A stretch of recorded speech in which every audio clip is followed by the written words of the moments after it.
Fala galera, e aí? Tranquilo? Olha a gente aqui na segunda aula sobre o Renascimento, né? Se você está chegando agora, eu só quero te dizer que é a segunda, tá? Entra aí no meu canal, volta lá, assiste a primeira. É muito importante a primeira, porque a primeira eu chego falando o que foi o Renascimento e qual foi a importância do Renascimento para a sociedade da época e também hoje. E na aula de hoje, eu vou falar um pouquinho sobre suas características. Agora, de fato, né, o que acontecia e como era. Então, se tu não viu a primeira, dá um pause nesse daqui, volta lá e assiste a primeira, tá bom? Se tu não é inscrito, inscreva-se, tá bom? Aperta o botãozinho aí de inscrever. Você não vai pagar um centavo por isso. É de graça, é gratuito, né? Inscreva-se aí. Curte também, se você gostar. E compartilha esse vídeo aí. Meu amigo, minha amiga vai fazer o Enem. Deixa eu mandar o link para ela lá, para ir lá. A aula foi bacana. Fulano vai fazer o Enseja. Fulano vai fazer um vestibular, né? São assuntos maravilhosos. Estão sendo muito bem tratados, muito bem explicados aqui para que você possa ter uma boa qualidade na hora da sua prova. Então, compartilhe aí com quem você acha que deve e com quem você acha que precisa compartilhar. Beleza? Vamos lá? Tá com o teu caderninho aí? Eu gosto de estudar fazendo anotações, anotando, marcando, e eu gosto de colocar, como vocês viram aqui, né, um slidezinho do lado que você pode ir dando pause e pegando as informações básicas. Bom, Renascimento. Coloquei logo na capa aí, né, inicial, O Homem Vitruviano de Leonardo da Vinci. Esse desenho foi encontrado num diário dele, depois de muito tempo. E esse desenho ele é o símbolo básico e principal do humanismo. A gente pode ver um homem no centro. Esse desenho é um desenho completamente baseado em conceitos matemáticos, porque ele calculou e mediu todos os tamanhos, e ele bota um círculo e o homem tocando as suas extremidades para poder mostrar que o homem ele é perfeito, o homem ele é completo como ele é, e ele toca em todas as extremidades, ele é o molde para tudo, ele é o centro de tudo, ele é o início de tudo. Esse desenho, essa pintura, ela é a marca mais expressiva e mais forte do que foi o humanismo. E o próximo aqui eu tenho o Nascimento de Vênus, que quem pintou foi Sandro Botticelli. Essa pintura ela começa a circular na Itália logo após o fim da Idade Média, né? Nesse período que nós chamamos de humanismo. O humanismo é a transição da Idade Média para o Renascimento. Tá? Fim da Idade Média, começando o Renascimento, humanismo. Botticelli pinta Vênus. Para quem não sabe quem é Vênus, é uma deusa romana que na Idade Média não se podia fazer isso. Nós não podíamos pintar deuses romanos, deuses gregos, porque isso é paganismo, isso é adoração a outros deuses que não é o único Deus pregado dentro da Idade Média. E vem um artista, quando percebe essa queda de poder político, poder cultural da igreja, ele se sente livre e volta pintando uma deusa romana. Como eu falei na última aula, artes completamente inspiradas no classicismo. E logo essa pintura viaja pela Itália, logo ela viaja pela Europa, né, e eles começam a chamar este nome, este movimento que vem sendo firmado com este humanismo, né, de renascimento, onde eles renascem. Era como se a arte, a política, a cultura, a economia estivesse renascendo, como se ela estivesse morta, parada por 10 séculos, e ela renasce agora, né, através desse novo pensamento inspirado na antiguidade clássica. Características do Renascimento. Como eu falei, o humanismo é o período de transição entre Idade Média e entre Renascimento. Marcava o fim da Idade Média e o início do Renascimento. O humanismo valorizava o homem em sua condição humana acima de tudo. Como eu falei na última aula, o conceito antropocêntrico, ele agora passa a ser um conceito importantíssimo. Não anulava a figura de Deus. Tá? Deixar bem claro que o renascentista não queria anular a figura de Deus. Muito pelo contrário, como eu disse, nós tínhamos padres que eram artistas renascentistas. Eles queriam apenas dar ao homem o seu lugar, como ser inteligente, dotado de criatividade e racional. E o humanismo valorizava a condição humana, valorizava o homem em sua essência máxima. Também já falei sobre o antropocentrismo, colocava o homem no centro das coisas, aquela ideia de Leonardo da Vinci, quando ele pintou lá o homem de Vitrúvio, o homem vitruviano, né? O homem no centro de tudo, e ele traz um homem naquela pintura, como vocês puderam ver aqui, né? E eu falei no início, ele trabalha até com conceitos matemáticos para medir tamanhos dos músculos, deixar um homem do tamanho correto, todas as medidas certinhas, porque ele queria mostrar que o homem era perfeito como ele era. O homem era bom como ele era, né? E o fato dele tocar nas extremidades mostrava ali que ele era totalmente capaz de ir e estar onde ele quisesse. Não tinha intenção de negar a presença da religião, mas dar protagonismo ao homem na sociedade como um todo. Como já falei isso várias vezes, o homem agora passa a ser protagonista. Então a gente, teocentrismo, dentro da Idade Média, Deus no centro de tudo, Deus no molde de tudo, Deus o início, meio e fim para tudo. Renascimento, antropocentrismo, o homem no centro de tudo, o homem no molde para tudo. Tá? O homem agora é um ser racional, um ser inteligente e que é capaz de trilhar o seu próprio caminho. Outra característica importantíssima do Renascimento é o racionalismo. Ou seja, acreditava-se que a capacidade racional era mais importante que a fé na busca da construção do saber. Eu quero que vocês me entendam aqui. Na Idade Média, a fé dava resposta para tudo. No Renascimento, não. No Renascimento, não. A gente vai trabalhar com lógica, a gente vai trabalhar com estudo, a gente vai trabalhar com fundamento científico. A Terra gira em torno do Sol? Não. A Terra está parada, o Sol e os planetas giram ao redor. Era assim que se acreditava, né? Tanto que chegaram a questionar essa tese, estudaram, a igreja fez inclusive mandar parar e pedir desculpa. Não, é assim que está errado. A Terra está parada, tudo gira ao redor. Quando a gente vem para o Renascimento, não. Vamos estudar, vamos provar isso daí, vamos entender mesmo se é a Terra que está parada e tudo gira ao redor da Terra. É quando a gente dá vazão e liberdade para o homem entender até a sua própria existência e perceber que não, a Terra não está parada. Quem está parado é o Sol.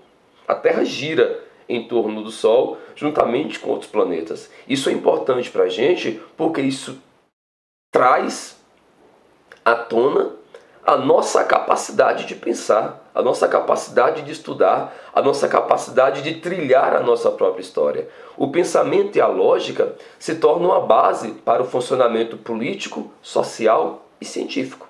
É lógica, é estudo, é razão, é prova, é o porquê de estar acontecendo. O ser humano, o homem dentro do Renascimento, ele é um ser pensante, ele é um ser ativo, ele é um ser criativo, né? Quando você vê a pintura lá mesmo do Renascimento de Vênus, você vê tudo isso sendo trazido com bastante força, com bastante poder, onde o Botticelli, ele traz seu pensamento, traz sua visão, ele relembra a antiguidade clássica e ele mostra que ele é criativo, né? Que ele trouxe sua visão de mundo em cima daquela obra. Cientificismo. O cientificismo valorizava o racionalismo. Usava a experimentação como base para a construção do saber. Agora não era só o que o padre falava, não era só o que a Bíblia falava ou que alguns livros falavam lançados pela igreja. Não.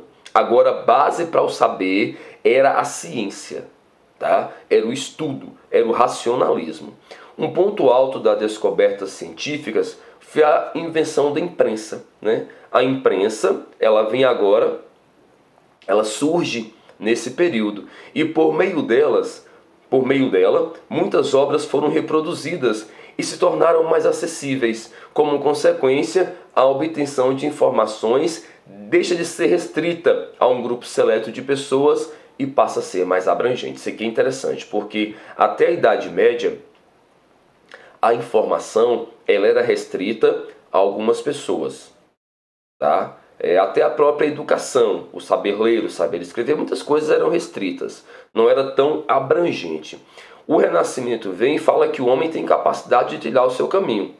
A gente tem o surgimento da imprensa. Com o surgimento da imprensa, a gente tem agora a vinculação de materiais com mais acessibilidade. Ou seja, as pessoas agora passam a ter um acesso mais fácil à informação, a estudos e a pesquisas, tá? Dentro desse cientificismo. Astrônomos como Galileu Galilei, Nicolau Copérnico, Nicholas Kepler, desenvolveram teorias sobre a disposição da galáxia, né? A gente voltou a estudar a astronomia com muito mais força, voltou a estudar os astros com muito mais poder. A gente voltou a desenvolver a filosofia, o estudo do homem, o estudo da história do homem, o estudo do desenvolvimento do homem com muito mais poder, né? E um exemplo famoso foi a disputa de Galilei com a Igreja Católica na comprovação do heliocentrismo. Como eu já falei, né? É a Terra que está parada, tudo gira. A gente volta agora a estudar. Não, pera lá, meu irmão. De jeito maneira. O Sol que está parado. O restante gira ao redor. Isso é racionalismo. Isso é cientificismo. Isto é renascimento. Outros nomes reconhecidos são contemporâneos ao movimento renascentista, René Descartes, Isaac Newton. Cara, o trabalho científico de Isaac Newton é uma coisa fora de série. A forma como ele estudou a visão, né, a teoria da persistência retinada, que a gente enxerga com alguns milésimos de segundo de atraso e que o nosso cérebro coleta imagem por imagem, depois ele faz uma mesclagem dessas imagens uma atrás da outra. São estudos lançados na época que foram extremamente importantes. O pensamento de Francis Bacon, sabe? Os ensinamentos de René Descartes dentro da psicologia e filosofia são assuntos extremamente importantes para nós e que o Renascimento trouxe abertura, o Renascimento trouxe vazão, o Renascimento trouxe caminho para que isso acontecesse de forma livre, sem repressão. E outra característica era a Antiguidade Clássica. Eles se embasavam completamente nas suas artes nas produções greco-romanas produzidas na Antiguidade Clássica. Essas características foram perdidas na Idade Média e resgatadas no Renascimento. A Idade Média quebrou qualquer traço com o classicismo. A Idade Média quebrou qualquer traço com a Idade Média. O Renascimento faz isso. Quando vem a Idade Média, perdão. Quando vem o Renascimento quebra todos os traços com a Idade Média e refaz todos os traços com a Idade Clássica, né? Inspirados aqui no classicismo e na cultura da antiga Grécia e antiga Roma. A gente tem aqui algumas pinturas importantes. Criação de Adão, de Michelangelo, lá na Capela Sistina. Essa pintura está no topo da Capela Sistina. Ela é interessante porque você tem Deus numa ponta e você tem um homem na outra que se tocam. Era essa a ideia renascentista, né? Onde o homem e Deus poderiam conversar e poderiam juntos ser protagonistas. Onde não era só Deus o protagonista, o homem também era. Os dois podiam estar juntos, né? E é uma pintura muito bacana e interessante. E o Homem de Vitrúvio, que já falamos sobre ele, de Leonardo da Vinci também. A gente tem aqui na literatura duas obras interessantíssimas. Dante Alighieri, que fez a Divina Comédia. É um livro que já preconizava, né, o Renascimento. Se você perceber, ele vem um pouquinho antes de quando o protestantismo vem com força, aquela questão toda. Mas ele já preconizava o Renascimento, onde ele traz a história de um homem que morre, passa alguns dias no céu, no inferno e no purgatório, né, onde ele vai descobrindo a sua existência, descobrindo a sua filosofia de vida, e é um livro muito interessante.